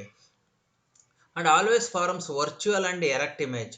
ಸೊ ಇದರಲ್ಲಿ ಫಾರ್ಮೇಷನ್ ಆಗೋದು ಯಾವಾಗಲೂ ಸಹ ವರ್ಚುವಲ್ ಇಮೇಜ್, ಅದನ್ನು ಸ್ಕ್ರೀನ್ ಮೇಲೆ ಪಡೀಲಿಕ್ಕಾಗಲ್ಲ. ಆ್ಯಂಡ್ ಎರೆಕ್ಟ್ ಇಮೇಜ್ ಹೆಂಗಿರ್ತದೋ, ಆಬ್ಜೆಕ್ಟ್ ಹೆಂಗಿರ್ತದೋ ಹಂಗೆ ಸ್ಟ್ರೈಟ್ ಆಗಿ ಇಮೇಜು ಫಾರ್ಮೇಷನ್ ಆಗ್ತದೆ. ಸೊ ಇದನ್ನ ಹೇಳಿದ್ನಲ್ಲ, ವೆಹಿಕಲ್ಸ್ನ ರೇರ್ ಮಿರರಲ್ಲಿ ನಾವು ನೋಡ್ತೇವೆ, ಹಿಂದ್ಗಡೆ ಬರೋ ವೆಹಿಕಲ್ಸನ್ನು ನೋಡಬೇಕಾದ್ರೆ ನೋಡ್ತೀವಿ. ಎಷ್ಟು ವೆಹಿಕಲ್ಲು ಬಸ್ ಇಷ್ಟು ದೊಡ್ಡದಿರ್ತದೋ ಆವಾಗ ನಮಗೆ ಮಿರರಲ್ಲಿ ಅದು ಇಷ್ಟು ಚಿಕ್ಕದಾಗಿ ಕಾಣಿಸ್ತಾ ಇರ್ತದೆ ಬಸ್ಸು. ಮತ್ತು ಜೊತೆಗೆ ವೈಡರ್ ಏರಿಯಾ ಕವರ್ ಮಾಡೋದ್ರಿಂದ ಅಷ್ಟು ಏರಿಯಾನು ಚಿಕ್ಕದಾಗಿ ನಮಗೆ ಒಂದೇ ಒಂದು ಮಿರರಲ್ಲಿ ಕಾಣಿಸ್ತಾ ಇರ್ತದೆ. ಸೊ ಅದನ್ನು ನೀವು ನೆನಪು ಮಾಡ್ಕೊಳ್ರಿ, ಆಬ್ಜೆಕ್ಟ್ಗಿಂತ ಅದು ಡಿಮಿನಿಷ್ ಆಗಿರ್ತದೆ. ಜೊತೆಗೆ ಏನಾಗಿರ್ತದಪ್ಪ ಅಂದರೆ it is an virtual image ಆಗಿರ್ತದೆ. ಸೊ ಇದರಲ್ಲಿ ಏನಾಗ್ತದೆ, ಸೊ ಕಾನ್ಕೇವ್ ಮಿರರಲ್ಲಿ forms real and inverted image. Real image ಬರ್ತದೆ, ಜೊತೆಗೆ ಇನ್ವರ್ಟೆಡ್ ಉಲ್ಟಾ ಇಮೇಜ್ ಕಾಣಿಸ್ತಾ ಇರ್ತದೆ. Except in the case between the kept between P and F. ಆಗಲೇ ನೋಡಿದ್ವಲ್ಲ, ಪಿ ಆ್ಯಂಡ್ ಎಫ್ ನಡುವೆ ಇಟ್ಟಾಗ ಮಾತ್ರ ಏನಾಗ್ತದೆ, ಇಮೇಜು ನಮಗೆ ಸ್ಕ್ರೀನ್ ಮೇಲೆ ಸಿಗಲ್ಲ, ಆವಾಗ ಮಾತ್ರ ವರ್ಚುವಲ್ ಆಗಿರ್ತದೆ. ಇನ್ನು ಉಳಿದಿರೋ ಎಲ್ಲ ಇಮೇಜಸ್ಸು ಯಾವುದರಲ್ಲಿ? ಕಾನ್ಕೇವ್ ಮಿರರಲ್ಲಿ ರಿಯಲ್ ಇಮೇಜಸ್ ಆಗಿರ್ತದೆ. So then we move on to the next one. Diverges ಇದೆ ಇದರಲ್ಲಿ ಇನ್ನೊಂದು ಪಾಯಿಂಟನ್ನು ಕೊಟ್ಟಿದ್ದಾರೆ ಅವರು. ಸೊ ಇದರಲ್ಲಿ ಲೈಟನ್ನು ಏನು ಮಾಡ್ತದಪ್ಪ ಅಂದರೆ ಈ ಡೈವರ್ಜಸ್ ಅಲ್ಲ ಲೈಟ್ ನೋಡ್ರಿ, ಈ ಥರ ಲೈಟ್ ಹಿಂಗೆ ಬರ್ತಾ ಇದೆ, ಲೈಟ್ ರೇಸ್ ಇದ್ರ ಮೇಲೆ ಬೀಳ್ತಾ ಇದೆ ಅಂತಂದರೆ, ಸೊ ಲೈಟ್ ರೇಸನ್ನು ಹಿಂಗೆ ಬಂದಂತಹ ಲೈಟ್ ರೇಸನ್ನು ಏನು ಮಾಡ್ತದೆ ಇದು ಡೈವರ್ಜ್ ಮಾಡ್ತದೆ. ಇದು ಈ ಕಡೆ ಹೋಗಂಗೆ ಮತ್ತು ಈ ಕಡೆ ಹೋಗಂಗೆ ಡೈವರ್ಜ್ ಮಾಡ್ತದೆ. ಇಷ್ಟೇ ಇದರಲ್ಲಿ ಬಂದಿದ್ದು ಲೈಟು ಫುಲ್ ಡೈವರ್ಜ್ ಆಗಿ ವಾಪಸ್ ಹೋಗ್ತದೆ.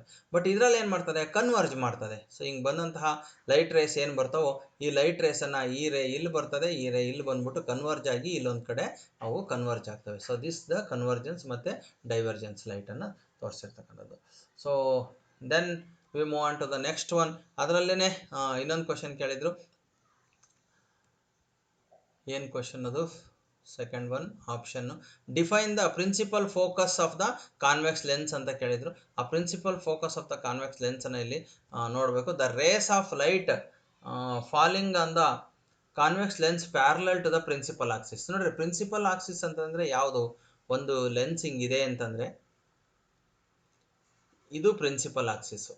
ಈ ರೇ ಏನಾಗ್ತದೆ, ಇದ್ರ ಮೇಲೆ ಬರ್ತಕ್ಕಂತಹ ರೇ ಹಿಂಗೆ ಪ್ಯಾರಲಲ್ ಆಗಿರ್ತದೆ, ಪ್ರಿನ್ಸಿಪಲ್ ಆಕ್ಸಿಸ್ಗೆ ಪ್ಯಾರಲಲ್ ಆಗಿರ್ತದೆ. ಈ ರೇ ಆಫ್ ಲೈಟ್ ಏನು ಇದ್ರ ಮೇಲೆ ಬೀಳ್ತಾ ಇರ್ತದೋ ಅದು ಪ್ರಿನ್ಸಿಪಲ್ ಆಕ್ಸಿಸ್ಗೆ ಪ್ಯಾರಲಲ್ ಆಗಿರ್ತದೆ. And after refraction from the lens converges into a point on the principal axis. ಇಲ್ಲಿ ರೇ ಆಫ್ ಲೈಟ್ ಹಿಂಗೆ ಬಂದಿದ್ದು ಏನಾಗುತ್ತಪ್ಪ ಅಂತಂದರೆ ಇದು ಒಂದು ಕಡೆ ಕನ್ವರ್ಜೆಂಟ್ ಆಗಿ ಮತ್ತೆ ಪ್ರಿನ್ಸಿಪಲ್ ಆಕ್ಸಿಸನ್ನು ಎಲ್ಲೋ ಒಂದು ಕಡೆ ಟಚ್ ಮಾಡ್ತವೆ. ಈ ಥರ ಟಚ್ ಮಾಡಿ ಹೋಗ್ತದೆ. ಎಲ್ಲೇ ಇದು ಟಚ್ ಮಾಡ್ತದೋ this point is called the principal, that point is called principal focus. ಅದನ್ನೇ ಪ್ರಿನ್ಸಿಪಲ್ ಫೋಕಸ್ ಅಂತ ಕರಿತೀವಿ. ಈ ಕಡೆ ಲೈಟ್ ರೇ ಬಂದರೂ ಅಷ್ಟೇ ಇದು ಸಹ ಏನಾಗ್ತದೆ, ಕನ್ವರ್ಜೆಂಟ್ ಆಗಿ ಅದೇ ಪ್ಲೇಸಲ್ಲಿ ಬಂದು ಎರಡೂ ಮೀಟ್ ಆಗ್ತವೆ. ಎಷ್ಟೇ ಲೈಟ್ ರೇ ಬರಲಿ, ಇಲ್ಲಿರೋ ಬರೋ ಲೈಟ್ ರೇ ಅದ್ರ ಥ್ರೂನೇ ಪಾಸ್ ಆಗ್ತದೆ, ಇಲ್ಲಿ ಬರೋ ಲೈಟ್ ರೇ ಅದ್ರ ಥ್ರೂನೇ ಪಾಸ್ ಆಗ್ತದೆ. ಯಾವ ಪಾಯಿಂಟಲ್ಲಿ ಪಾಸ್ ಆಗ್ತದೋ this is called the principal focus ಅಂತೇಳಿ ಕರೀತಾರೆ.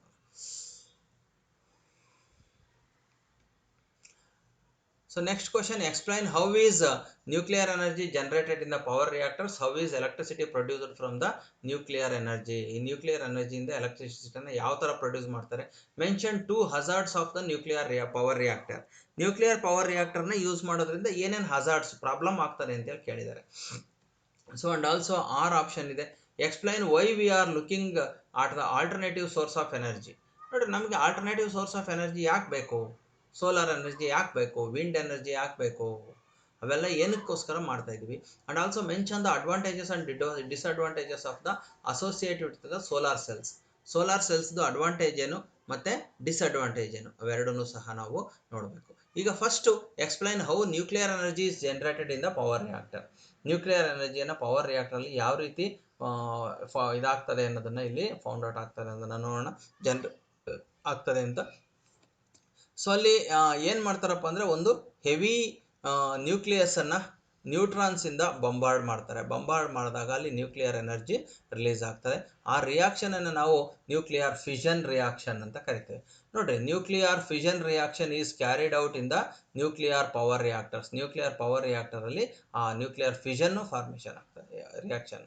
ಏನದು ನ್ಯೂಕ್ಲಿಯರ್ ಫಿಷನ್ ಅಂದರೆ the nucleus of the heavy atom, ಅಂದರೆ ಯುರೇನಿಯಂನಂಥ ಒಂದು ಆಟಮು ಅಥವಾ ಪ್ಲುಟೋನಿಯಂ, ಥೋರಿಯಂ ಅಂಥದ್ದು, when bombarded with the low energy ನ್ಯೂಟ್ರಾನ್ಸಿಂದ ಬಂಬಾರ್ಡ್ ಮಾಡಿದಾಗ can split apart into a lighter nuclei.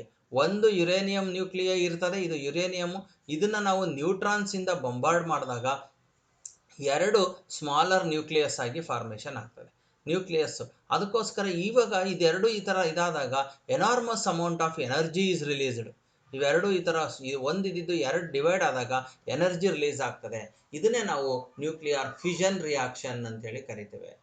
ಅದೇ ರೀತಿ ಇನ್ನೊಂದು ಫ್ಯೂಷನ್ ಕೂಡ ನೆನಪಿರಲಿ ನಿಮಗೆ. ಎರಡು ಸ್ಮಾಲ್ ನ್ಯೂಕ್ಲಿಯೈಗಳು ಸೇರ್ಕೊಂಡ್ಬಿಟ್ಟು ಒಂದು ಬಿಗ್ ನ್ಯೂಕ್ಲಿಯೈಯನ್ನು ಫಾರ್ಮೇಷನ್ ಮಾಡ್ತದೆ. ಇವಾಗಲೂ ಸಹ ಎನರ್ಜಿ ರಿಲೀಸ್ ಆಗ್ತದೆ. ನೋಡ್ರಿ, ಎರಡೂ ಸೈಡು, ಒಂದು ಬಿಗ್ ಇದ್ದಿದ್ದು ಸ್ಮಾಲ್ ಆಗಿ ಕನ್ವರ್ಟ್ ಆದರೂ ಎನರ್ಜಿ ರಿಲೀಸ್ ಆಗ್ತದೆ, ಸ್ಮಾಲ್ ಇದ್ದವು ಎರಡು ಬಿಗ್ ಆಗಿ ಕನ್ವರ್ಟ್ ಆದರೂ ಎನರ್ಜಿ ರಿಲೀಸ್ ಆಗ್ತದೆ. ಈ ರಿಯಾಕ್ಷನನ್ನು ನಾವು ಫಿಷನ್ ರಿಯಾಕ್ಷನ್ ಅಂತ ಕರಿತೀವಿ. ಇದು ಫಿಷನ್ ಅಂದರೆ ಡಿವೈಡ್ ಮಾಡೋದು ಅಂತ ಅರ್ಥ. ಈ ರಿಯಾಕ್ಷನನ್ನು ನಾವು ಫ್ಯೂಷನ್ ರಿಯಾಕ್ಷನ್ ಅಂತ ಕರಿತೀವಿ. ಈ ಫ್ಯೂಷನ್ ಎಲ್ಲಿ ನಡೀತದೆ? ಸನ್ಗಳಲ್ಲಿ ನಡೀತದೆ ಆ್ಯಂಡ್ ಸ್ಟಾರ್ಸ್ಗಳಲ್ಲಿ ನಡೀತದೆ. ಸನ್ನು ಮತ್ತು ಸ್ಟಾರ್ಸಲ್ಲಿ ಕಂಟಿನ್ಯೂಸ್ ನಮಗೆ ಬರ್ತಾ ಇರ್ತಕ್ಕಂಥ ಲೈಟ್ ಆ್ಯಂಡ್ ಹೀಟ್ ಎನರ್ಜಿ ಈ ಥರ ಫ್ಯೂಷನ್ ಎನರ್ಜಿಯಿಂದ. ಏನು ಫ್ಯೂಷನ್ ಆಗ್ತಾ ಇದೆ? ಎರಡು ಹೈಡ್ರೋಜನ್ ಇದ್ದಿದ್ದು ಹೀಲಿಯಮ್ ಆಗಿ ಕನ್ವರ್ಟ್ ಆಗ್ತಾ ಇದೆ.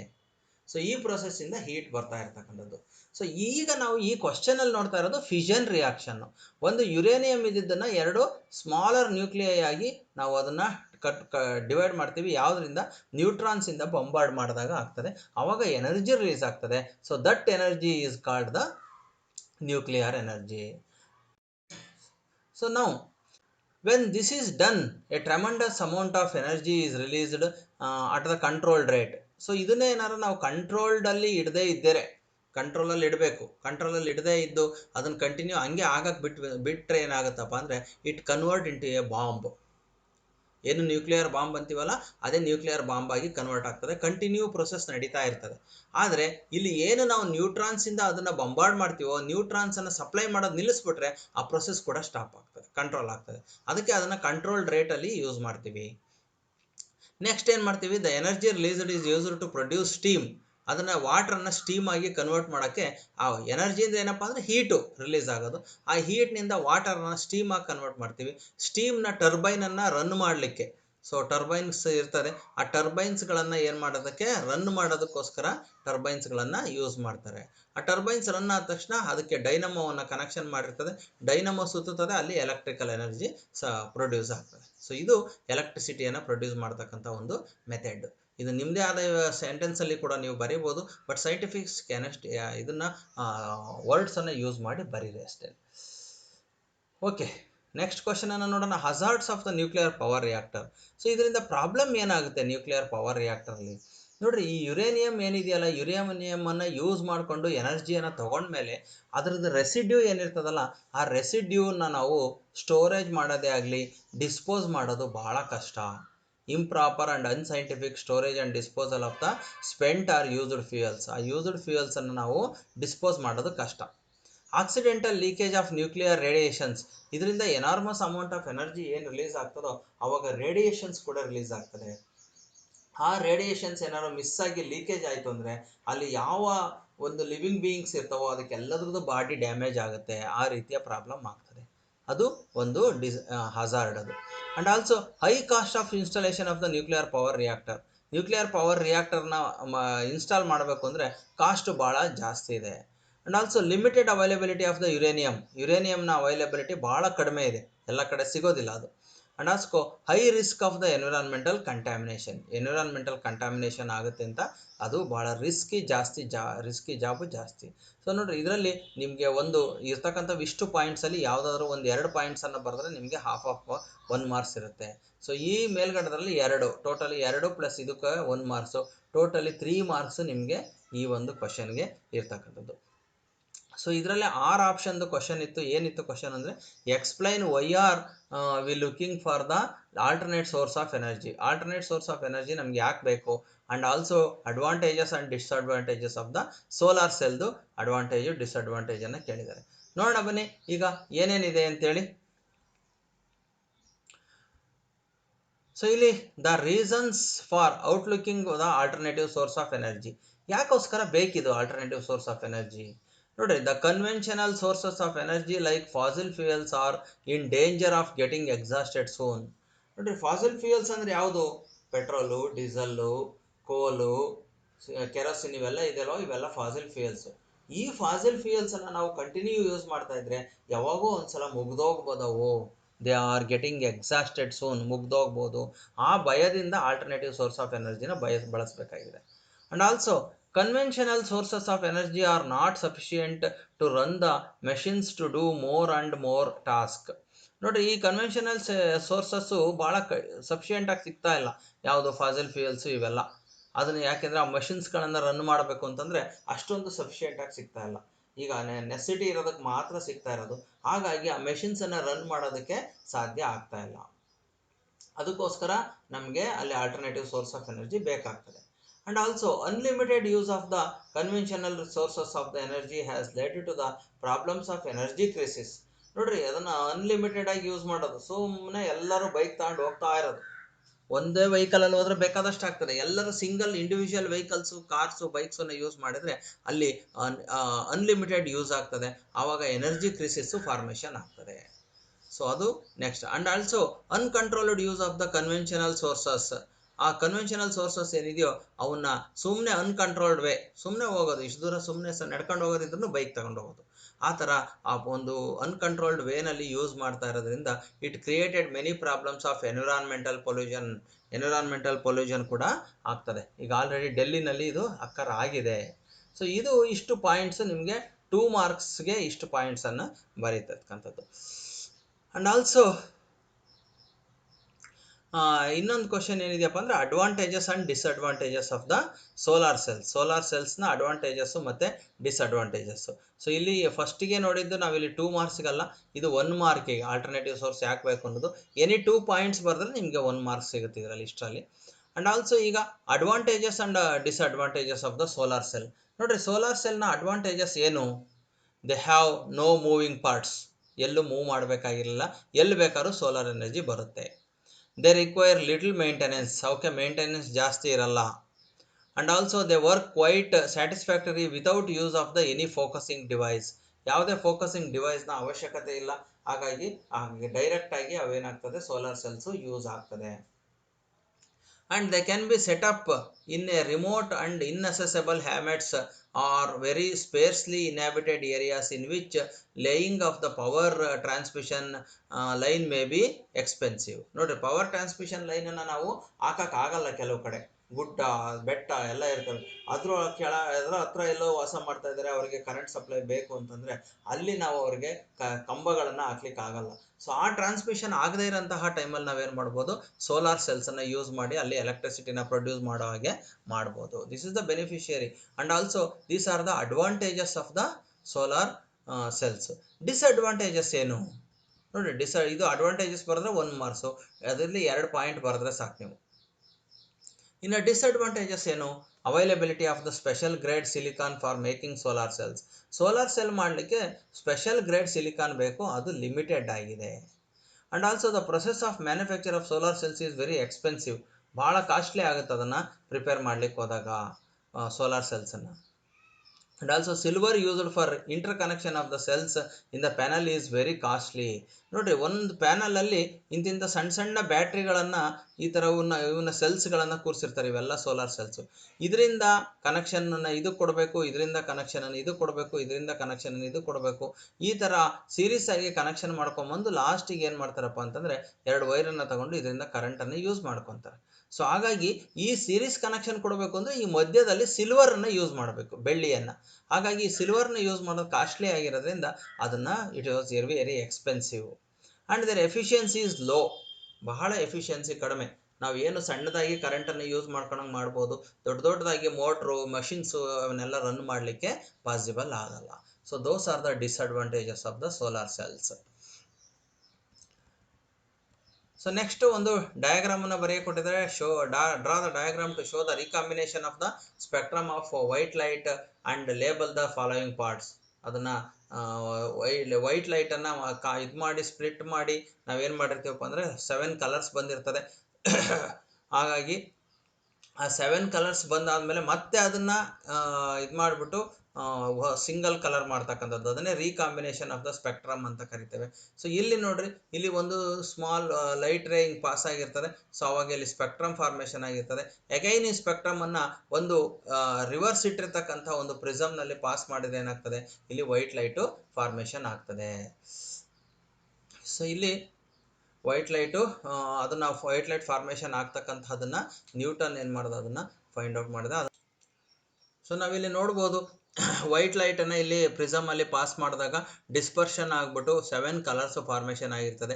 ಇದೇ 7 ಕಲರ್ಸನ್ನು ನಾವು ಇನ್ನೊಂದು ಪ್ರಿಸಮನ್ನು ಹಿಂಗೆ ರಿವರ್ಸ್ ಆಗಿ ಉಲ್ಟಾ ಇಟ್ಬಿಟ್ಟು ಇದು 7 ಕಲರ್ಸನ್ನು ಪಾಸ್ ಮಾಡಿದ್ರೆ that becomes A white light ಆಗಿ ಫಾರ್ಮೇಷನ್ ಆಗ್ತದೆ. ಸೊ ಈ ಥರ this is the recombination of the white light 7 colours into A white light ಅಂತೇಳಿ ಹೇಳ್ತೇವೆ. ಸೊ ನೆಕ್ಸ್ಟ್,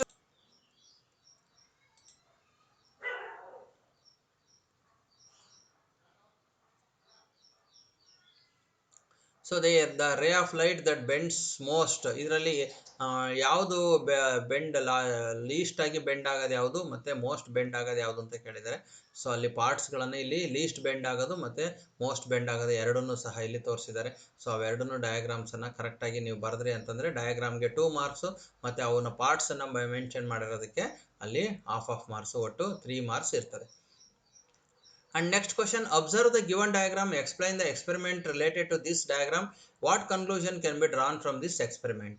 ನೋಡ್ರಿ, ಇಲ್ಲಿ ನಾವು ಇಲ್ಲೊಂದು ಎಕ್ಸ್ಪೆರಿಮೆಂಟ್ ಅನ್ನ ಕೊಟ್ಟಿದ್ದಾರೆ. ಈ ಎಕ್ಸ್ಪೆರಿಮೆಂಟ್ ನಲ್ಲಿ ಏನನ್ನ ನೀವು ಡಿಸಿಷನ್ ತಗೊಂತೀರಿ, ಎಕ್ಸ್ಪೆರಿಮೆಂಟ್ ಯಾವುದು ಅಂತಕ್ಕಂಥದ್ದು. ಸೊ ಈ ಎಕ್ಸ್ಪೆರಿಮೆಂಟ್ ಯಾವ್ದಿದು, ಯಾವ ಎಕ್ಸ್ಪೆರಿಮೆಂಟ್ ಅನ್ನ ನಾವಿಲ್ಲಿ ಮಾಡ್ತಾ ಇದೀವಿ ಅಂತಕ್ಕಂಥದ್ದು. ಸೊ ಇದು ಆಲ್ರೆಡಿ ನಿಮ್ಗೆ ಎಲ್ಲರಿಗೂ ಸಹ ಗೊತ್ತಿರ್ತಕ್ಕಂಥ ಎಕ್ಸ್ಪೆರಿಮೆಂಟ್. ಏನಪ್ಪ ಅಂತಂದರೆ, when A magnet is pushed inside the coil, so in this coil the current is induced in this one, EMF is induced in this one, and the galvanometer shows the deflection. Magnet ಅನ್ನು ನಾವು ಇದರೊಳಗಡೆಗೆ ಹಿಂಗೆ push ಮಾಡಿದಾಗ ಇದರಲ್ಲಿ ಈ ಒಂದು ಗ್ಯಾಲ್ವಾನೋಮೀಟರ್ ಅಲ್ಲಿ deflection ಒಂದು side ತೋರಿಸ್ತದೆ. ಅದೇ ರೀತಿ ಮ್ಯಾಗ್ನೆಟನ್ನು ನಾವು ವಾಪಸ್ ರಿವರ್ಸ್ ತಗೊಂಡಾಗ ಡಿಫ್ಲೆಕ್ಷನ್ನು ರಿವರ್ಸ್ ಡೈರೆಕ್ಷನಲ್ಲಿ, ಆಪೋಸಿಟ್ ಡೈರೆಕ್ಷನಲ್ಲಿ ಡಿಫ್ಲೆಕ್ಷನ್ ತೋರಿಸ್ತದೆ. That means when we stay this magnet inside the coil, ಇಲ್ಲೇನೆ ಕಾಯಿಲಲ್ಲಿ ಅದನ್ನು ಸ್ಟೇಬಲ್ ಮಾಡಿದ್ದೀವಿ ಅಂದರೆ ದೆರ್ ಇಸ್ ನೋ ಡಿಫ್ಲೆಕ್ಷನ್, ಅದು ಝೀರೋಗೆ ಬನ್ನಿ, ಯಾವುದು ಡಿಫ್ಲೆಕ್ಷನ್ ಇರಲ್ಲ. ಸೊ ಇದರಿಂದ ಏನು ಗೊತ್ತಾಗ್ತದೆ ಅಂತಂದರೆ ಮ್ಯಾಗ್ನೆಟನ್ನು ಮೂವ್ ಮಾಡ್ತಾ ಇರಬೇಕಾದ್ರೆ ನಮಗೆ ಇಲ್ಲಿ ಇಂಡ್ಯೂಸ್ಡ್ EMF ಪ್ರೊಡ್ಯೂಸ್ ಆಗುತ್ತೆ ಅಂತಕ್ಕಂಥದ್ದು, ಇಂಡ್ಯೂಸ್ ಆಗುತ್ತೆ ಅನ್ನೋದು ಗೊತ್ತಾಗ್ತದೆ. ಸೊ ಅದರ ರಿಸಲ್ಟನ್ನೇ ಇಲ್ಲಿ ನಾವು ಬರೀಬೇಕಾಗಿರ್ತಕ್ಕಂಥದ್ದು. ಸೊ ಅಬ್ಸರ್ವ್ ಮಾಡೋಣ, ನೋಡೋಣ ಏನೇನು ಇಲ್ಲಿ ರಿಸಲ್ಟನ್ನು ಕೊಟ್ಟಿದ್ದಾರೆ, ಏನು ಬರೀಬೋದು ಅಂತ. The ends of the pole of the ends of the copper coil are connected to the galvanometer. ಇಲ್ಲಿ ಗ್ಯಾಲ್ವಾನೋಮೀಟರ್ ಕನೆಕ್ಟ್ ಮಾಡಿರ್ತಾರೆ.